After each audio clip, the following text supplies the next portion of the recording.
Sir, मजदूर प्रतिशोध दिवस जो है पूरे जिले में आज देश में मनाया जा रहा है, क्यों मना रहे हैं आप लोग आज?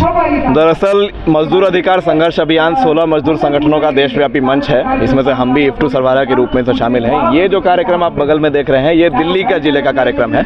ऐसे ही अभी तक जो हमारी रिपोर्ट है कि 40 से अधिक जिलों में, 15 से अधिक राज्यों में कार्यक्रम हो चुके हैं और भी जिलों में कार्यक्रम आयोजित हो रहे हैं। ये इसलिए हो रहा है क्योंकि जो देश की सरकार और तमाम राज्य सरकारों की जो मजदूर विरोधी नीतियां हैं, चाहे वो लेबर कोड लाकर सारे मजदूर कानून खत्म कर दिए गए हों, चाहे वो एक एक करके सारे संस्थाओं को, सरकारी संस्थाओं को निजीकरण कर दिया गया हो, चाहे वो स्थायी नौकरी का खात्मा हो, चाहे वो न्यूनतम मजदूरी इतना कम हो कि अपना पेट नहीं पाल सके, बेरोजगारी है, महंगाई है, और ये जो तमाम एक माहौल बनाया जा रहा है जिसमें धर्म के आधार पर, जाति के आधार पर, नस्ल के आधार पर लोगों को बांटा जा रहा है और असली मुद्दों से भटकाया जा रहा है। और इसमें ये भी हो रहा है कि जो लोग इसको नहीं मानने को तैयार है उनकी पीट के हत्या, उनको जेल में डालने किया जा रहा है। इन सब के प्रतिरोध में आज मजदूर प्रतिरोध दिवस हम मना रहे हैं। ये दिल्ली जिस सरकार ये दम भरती है कि हम जो है 18,000 19,000 रुपये देते हैं, लेकिन ग्राउंड लेवल पे हम लोग जा करके देखते हैं कंपनियों में तो उन वर्करों को 8,000 रुपये 7,000 रुपये महीने देते हैं। अगर 12 घंटे काम कराते हैं तो 9,000 रुपये देते हैं। क्या कहना चाहते हैं? बिल्कुल सही बात बोल रहे हैं। हम भी जहां मजदूरों के बीच काम करते हैं, ये तो ग्रेड में लिखा गया है सरकार का कि हम 17,500 न्यूनतम देंगे, यानी कोई हेल्पर भी हम उसको उतना देंगे। लेकिन हर जगह यही चीज़ लागू है कि कहीं भी 8 घंटे का 8,000 से ज़्यादा नौकरी नहीं, वेतन नहीं है। दूसरी बात ये कि ये केवल मालिकों की मनमानी नहीं है। मालिकों की मनमानी तो है ही, वो तो चाहेंगे जितना कम से कम दे सके उतना कम से कम दे। दिक्कत ये है कि केजरीवाल सरकार के आने के बाद से ये जो तमाम लेबर विभाग बने हुए थे जिनका काम था मिनिमम वेज को इन्फोर्स कराना, वो इसको इन्फोर्स कराने के ताकत जो रखते थे पीनल प्रोविजन, उसको हटा दिया गया है। तो अब कोई लेबर इंस्पेक्टर आता भी है, या तो वो पहले घूस खा लेते थे, अब घूस खाने की जरूरत नहीं है, वो डांट फटकार लेते हैं, लेकिन असली में उनके पास कोई ताकत नहीं है इसको इन्फ्लुएंस। लेबर जाकर के लेबर कोर्ट में अप्लाई करता है तो लेबर इंस्पेक्टर जो है उस पर कोई कार्रवाई नहीं करता है, चुपचाप बैठा रहता है जी। आपने देखा होगा।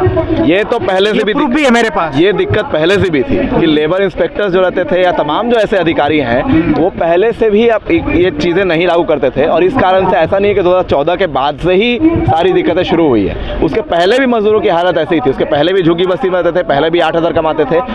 अभी जो ये बदलाव इतना आया है कि पहले जो लुक छिपकर होता था, पर्दे के पीछे होता था, उसको अब खुलेआम दिन दहाड़े करने की ताकत ये सरकार को लगता है कि इसके पास है। और जो इस बात को नहीं मानता है उसको या तो ईडी या तो सीबीआई या तो कोई ना कोई केस में फंसाने की बात होती है, और नहीं तो फिर ये होता है कि हम ऐसा एक जन आंदोलन खड़ा करेंगे जो आपको धर्म के नाम पे, जाति के नाम पे, नस्ल के नाम पे, क्षेत्र के नाम पे बरगलाए, बांटे, और उसी में हिंसा भी होती है। तो हम ये मानते हैं कि असली मुद्दों को कहीं ना कहीं भुला दिया गया है, भुला दिया जा रहा है। मीडिया पूरी तरीके से इनके हाथ में है। कुछ ही पत्रकार ऐसे बचे हैं जो इनसे सवाल पूछने की हिम्मत रखते हैं, और वो भी ज़्यादातर सोशल मीडिया पे हैं। तो इसका हम विकल्प के रूप में ये चाहते हैं कि ऐसा आंदोलन उठे, ऐसा जन संघर्ष तेज किया जाए जो जीवन जीविका और जनता की असली मुद्दों पर हो, रोजगार बेरोजगारी के खिलाफ हो, महंगाई के खिलाफ हो, स्थायी रोजगार के लिए हो, मिनिमम वेतन बढ़ाने के लिए हो। और ये जो माहौल बनाया जा रहा है जिसमें जनता को बांटा जा रहा है, जनता की एकता सौहार्द का माहौल बनाने के लिए आंदोलन हो, इसी से कोई विकल्प, अच्छा सही विकल्प निकल सकता है, नहीं तो नहीं। मोदी जी एक वादा कर रहे हैं कि हमारा संकल्प विकसित भारत, क्या कहना चाहते हैं? इससे तो ये तो उन्हीं से पूछना पड़ेगा कि जब वो विकसित बोलते हैं तो वो किसके विकास की बात कर रहे हैं। हम देखते हैं कि पिछले 10 सालों में जीडीपी तो बढ़ती है, ऐसा नहीं है कि नहीं बढ़ रही है, 4थे पोजीशन पे पहुंच गए हैं। लेकिन ये जीडीपी, ये विकास दरअसल आम जनता का विकास के बजाय आम जनता की कमाई, गाड़ी कमाई को लूट कर बड़े बड़े कॉर्पोरेट हाउसेस को देने का है। और ये या तो एनपीए से किया जाता है, तमाम सरकारी संस्थाओं का पैसा, प्रॉफिट उसमें लगाया जाता है, निजीकरण करके सारी स्थायी नौकरियों को खत्म कर दिया जाता है ताकि बड़े बड़े जो प्राइवेट कंपनियां हैं उनको फ़ायदा पहुंचे, उनका प्रॉफिट बढ़े। बाहर से कंपनियों को बुलाते हैं make in India, skill India के नाम पर। ये बोलते हैं कि भारत के जो मजदूर हैं, जो बाहर अगर आपको 20,000 देना पड़ता है, भारत के मजदूर 10,000 में ही करने को तैयार है, यहाँ कंपनियां लगाइए, यहाँ लूटिए। तो ये दरअसल जो विकास है, ये पूंजीपतियों का विकास है, बड़े कॉर्पोरेट हाउसेस का विकास है, जनता का विकास नहीं। हरियाणा से युवाओं को इजराइल भेजा जा रहा है, वहाँ पर 1 लाख का पैकेज मिल रहा है, क्या कहना चाहेंगे इस पर? ये हरियाणा में भी हो रहा है, यूपी में भी हो रहा है, उत्तराखंड में भी होने की बात है। हम ये कहना चाहते हैं इसमें साफ साफ बात कि इजराइल एक ऐसा देश है जो कि फिलिस्तीनी जनता पर बर्बर दमन कर रहा है, और ये ज़रूरत उसको इसलिए पड़ी है मजदूरों की क्योंकि उसने गैर कानूनी रूप से 1,25,000 फिलिस्तीनी मजदूरों का जॉब परमिट बंद कर दिया। वहाँ की सरकार को ज़रूरत पड़ी अपने युद्ध को फंडिंग करने के लिए मजदूर सस्ते में मिले, और इस कारण से भारत में जो मोदी सरकार है वो अपने रोजगार जो वो नहीं दे सकती है, वो जो इतना वेतन नहीं दे सकती है, उसको किसी तरह जनता के हिस्से को शांत करने के लिए वो बोल रही है कि देखिए हम 1.25 लाख का पैकेज देंगे। हम कहना चाहते हैं कि एक युद्ध वाले देश में जहाँ पर जान का खतरा है, जहाँ पर लोग मर रहे हैं, वहाँ पर भारत के मजदूरों को भेजने से बेहतर था कि आप ये वेतन यहाँ पे लागू करते, लेकिन आप नहीं कर सकते हैं तो आप अपने दूसरे मित्रों का सहारा ले रहे हैं, वहाँ के पूंजीपतियों का सहारा ले रहे हैं काम करने के लिए। ठीक है, तो रोजगार पे मोदी जी की गारंटी फेल हो रही है क्या? हम क्या कहें इसमें, मतलब ये तो अखबारों में रिपोर्ट है, सरकारी रिपोर्ट है कि 45 सालों में सबसे ज़्यादा बेरोजगारी आज है। 1971 के समय में जब पहली बार आंकड़ा निकला था बेरोजगारी का, आज बेरोजगारी दर उससे ज़्यादा है। लेकिन बात केवल ये नहीं है, बेरोजगारी को हम वो मानते हैं सरकारी आंकड़ों के हिसाब से कि कोई आदमी अगर साल में 1 महीना भी काम कर ले रहा है तो वो रोजगार मान लिया जाता है। इसका मतलब ऐसे लोग भी हैं जो साल में 6 महीना रोजगार रहते होंगे, 6 महीना नहीं करते होंगे, उनको बेरोजगार नहीं माना जाता है। तो अगर हम असली संख्या जुटाएंगे तो हम देखेंगे कि ये केवल 8-9% तक सीमित नहीं है, ये डबल डिजिट्स में है बेरोजगारी। और ये तब पता चलता है जब हम देखते हैं कि कोई प्यून की नौकरी पर भी कोई PhD का आदमी अप्लाई करता है, 50,000 भर्तियाँ निकलती हैं तो करोड़ों में उसमें लोग फॉर्म भरते हैं। तो बेरोजगारी केवल ऐसा नहीं कि प्रॉमिस फेल हुआ है 2 करोड़ रोजगार का, हम कहना चाहते हैं कि जो असली स्थिति है उसमें बेरोजगारी की व्यवस्था 2014 के पहले जो थी उससे ज़्यादा बदतर हुई। अच्छा, बेरोजगारी अगर बढ़ रही है तो फिर मोदी जी कह रहे हैं कि गरीबी हमने बिल्कुल ही कम कर दिया, गरीब रेखा जो है आंकड़ों में बताया जा रहा है कि बहुत ज़्यादा दर उसकी कम हो गई है। देखिए, इसमें तो आंकड़ों का खेल बहुत ज़्यादा है क्योंकि ये पिछली सरकारें भी करती थी।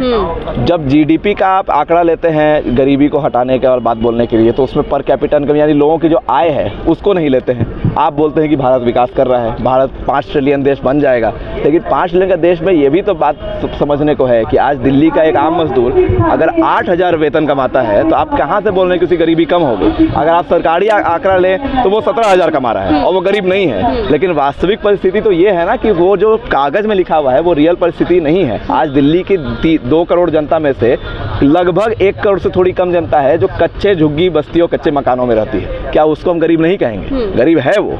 क्या जो बेरोजगार है, जो अपनी पूरी पूंजी लगा देता है कंपटीशन की तैयारी में और फिर उसको नौकरी नहीं मिलती, उसको हम गरीब नहीं कहेंगे? कहेंगे। जो ठेला लगाते हैं, रेडी लगाते हैं, जिसको मोदी जी और बाकी उसके बीजेपी के लोग बोलते हैं कि वो भी रोजगार है, भीख मांगना भी रोजगार अब कहा जा रहा है, उसको भी वो गरीब नहीं कहेंगे। लेकिन हम मानते हैं कि अगर सही में गरीबी को ले, बेरोजगारी को ले, तो फिर भारत उस मामले में दुनिया में विश्वगुरु के रूप में उभर रहा है, जिसमें वो लीड कर रहा है इस चीज़ को। और ये चीज़ सरकार छुपाती है आंकड़ों के रूप में, और इसी के और बात नहीं हो, इस कारण से धर्म जाति की बात की आवाज़ उठा रहे हैं। वहीं मोदी जी कहते हैं मैं भी एक मजदूर का बेटा हूँ, क्या कहना चाहेंगे इस पर? देखिए, वो तो उनके व्यक्तिगत जीवन के बारे में मुझे बहुत कमेंट नहीं करना है, और वो हमारी लड़ाई है भी नहीं। अगर वो कोई बड़े बिजनेसमैन के भी बेटे रहते हैं, उससे हमारा कोई विरोध नहीं है। हमारा ये काम कहना है कि वो जो नीतियाँ लागू करते हैं वो दरअसल किस वर्ग के हित में है। और हम ये देखते हैं और ये साफ है कि अगर वो 44 श्रम कानूनों को ख़त्म करके लेबर कोड ले आते हैं, अगर वो 3 कृषि कानून लाते हैं जो किसानों की ज़मीन को कॉरपोरेट के हाथ में देने के लिए है, अगर वो रोज़गार नहीं दे पा रहे हैं और 45 साल में उनके शासनकाल में बेरोजगारी सबसे ज़्यादा हो जाती है, तो फिर इससे फ़र्क ही नहीं पड़ता है कि मोदी जी 4 घंटा सोए या 2 घंटा सोए, या मोदी जी चाय वाले थे या नहीं थे। इससे फ़र्क पड़ता है कि जब वो प्रधानमंत्री बने हैं तब वो धर्म का घंटा बजाने का काम नहीं करें, वो वोट पॉलिटिक्स के लिए धर्म का इस्तेमाल नहीं करें और असली मुद्दों पर बात करें, असली मुद्दों पर नीतियाँ बनाएं। धर्म के नाम पर तो जनता ही तो अपने आप को आगे कर रही है। मोदी जी तो केवल उकसाने की बात कर रहे हैं, तो इसमें जनता को सचेत होने की जरूरत नहीं है क्या? बिल्कुल सचेत होने की जरूरत है, लेकिन अगर इसका हम ये मान लें कि जनता ही की गलती है और सरकार की गलती नहीं है, तो हम बहुत बड़ी भूल करेंगे। क्योंकि जब जनता के सामने 24/7 सभी मीडिया हाउसेस में राम का नाम, धर्म का नाम, तमाम नस्लियत, ये विभाजनों का नाम, नफरत दिखाई जाएगी और सामने उसके कोई ऐसा विकल्प नहीं रहेगा जो उसके असली मुद्दों पे बात करे, तो जनता के पास बहुत ऑप्शन बचता नहीं। इसलिए ये गलती जनता के ऊपर थोपने के बजाय हमें उन ताकतों पर थोपनी चाहिए जो इसको ऊपर से लागू कर रहे हैं। हम मानते हैं कि 2014 के पहले जनता नहीं थी, तब तो इतना धर्म और चीज़ों के नाम पर बात नहीं होती थी, तब तो धर्म एक पर्सनल आस्था की चीज़ थी। आज उसको पॉलिटिक्स में बदल दिया गया है। ये जनता नहीं बदली है, जनता वही है। जनता को बरगलाने वाली ताकतें, उनको बांटने वाली ताकतें जो है वो केवल सरकार में ही नहीं है, समाज में फैल गई हैं और उनको हराने की जरूरत भाजपा है। ये भी कहते हैं कि 2014 से पहले इतने सोर्सेज नहीं थे, गड्ढे थे, कांग्रेस ने कुछ किया ही नहीं था काम। देखिए, ये तो बहुत आम बात है कहना कि 70 साल में कुछ नहीं हुआ, लेकिन ये तो हम भी बोलते हैं कि 70 साल से या 75 साल आम जनता के जीवन में कोई बहुत बड़ा बदलाव नहीं आया है। लेकिन ये बोलना कि 70 साल में कुछ हुआ ही नहीं और जो हो रहा है आज से हो रहा है, और यहाँ तक कि ये बोल देना कि राम मंदिर के जब उद्घाटन में आप बोलते हैं कि देश तो आज़ाद, कि शरीर आज़ाद हुआ था, आत्मा तो आज आज़ाद हो रही है, तो दरअसल ये बात झूठी नहीं है, बहुत एक तरीके से देश के विरोध में बात है। हम जिस बुनियाद के आधार पर आज़ाद हुए और उसके बाद हमारा जो राष्ट्र निर्माण हुआ, वो भले ही जिस एक मजदूरों के पक्ष में पूरी तरीके से नहीं था, लेकिन ये बस बोल देना कि कुछ भी नहीं हुआ है, तब तो हम ये बोलना चाहेंगे कि आपकी सरकार फिर कैसे बनी। आप जिन इंफ्रास्ट्रक्चर की बात कर रहे हैं, जिनको आप बेच रहे हैं, प्राइवेटाइज कर रहे हैं, इतने बड़े बड़े संस्थान की जो पैसे को, गाड़ी, जनता की गाड़ी कमाई को आप NPA को भरपाई करने में लगा रहे हैं, ये असल में खड़ा किसने किया? तो हम ये कहना चाहते हैं कि ये बस एक और जुमला है मोदी जी का। अच्छा, मेरा अंतिम सवाल ये है, आप जैसे युवा ये कहते हैं कि मोदी जी के अलावा कोई विकल्प भी नहीं है और मोदी जी राम राज्य लाए हैं तो वही बनेंगे प्रधानमंत्री। देखिए, इसमें हम कहना चाहते हैं कि विकल्प अगर युवाओं को नहीं लगता है, ये इसका कारण ये भी है कि जो विकल्प आज हमारे सामने दिखते हैं, उन्होंने भी अपने समय में जनता को बांटने का, धर्म का इस्तेमाल किया, और इस कारण से युवाओं के सामने आज एक दिशाहीनता है कि सही में किसको ताकत बनाए। हम उसके जवाब में ये कहना चाहते हैं कि आज हताश होने का समय नहीं है। आज बहुत सारे युवा हताश होकर सुसाइड भी कर रहे हैं और युवाओं की संख्या सुसाइड में बहुत ज़्यादा हो गई है। मतलब यहाँ तक कि आज जो नंबर 1 पे है वो दिहाड़ी मजदूर है, उसका युवा है जो सुसाइड करते हैं। हम उनको ये कहना चाहते हैं कि अपनी जो मांगे हैं, अपनी जो दिक्कतें हैं, उसको लेकर घर में बैठने से बेहतर है, बंटने से बेहतर है उसी पर आंदोलन छेड़ें, उसी पर संघर्ष छेड़ें, और वो आंदोलन जब देश के अलग अलग कोनों में जाएगा तो वहीं से एक ठोस विकल्प, एक सच्चा जनता का विकल्प निकलेगा, और उसी के लिए, उसी चीज़ को बोलने के लिए